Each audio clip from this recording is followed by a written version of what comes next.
need to protect our people. We need to stand firm with our people, united front. When we have a shared belief in something and we share the values in this great, healthy corporate culture of looking after one another, results happen. We have an opportunity, ultimately, to come alongside, dare I say, get under our team members, one team member at a time.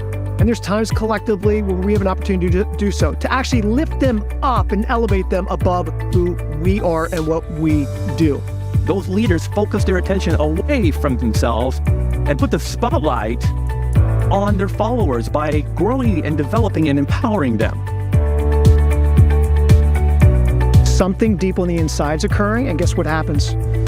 It compels you to move. It compels you to act. It compels you to go down certain, not because you should or you ought or you're paid to do it, because this is who I am. Cultures where you make it safe for people, employees, coworkers, colleagues, etc., to ask for help, it actually leads to greater creativity, greater collaboration, and of course, those are all things that lead to good business outcomes. When we begin to come alongside or even get under them only to lift them up, we become, as leaders, more facilitators of a conversation than we do, here's the vision, here's where we're going, and who's on board. Great leaders, what they do is they attach meaning and purpose to their people's work because they know that intrinsically, deep down inside, that's what's going to motivate them to do the job. We need to hear the good.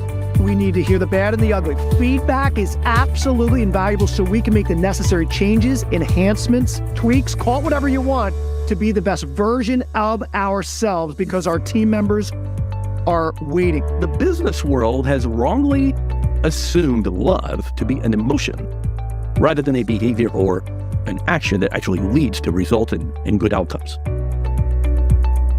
I mean, quite frankly, we were arguing about things like, Karen likes to pull the toilet paper roll from the top. I like the bottom. So trust is kind of given as a gift. And so these leaders value people by, maintaining a high view of them, showing them respect, and listening receptively to their needs in a non-judgmental way. So our expectations and revisiting them have got to also reflect the fast-paced life and cultures that our businesses have. Because if things are not going well at home and something is disrupting them outside of work, you better believe it, that event is going to disrupt them inside work.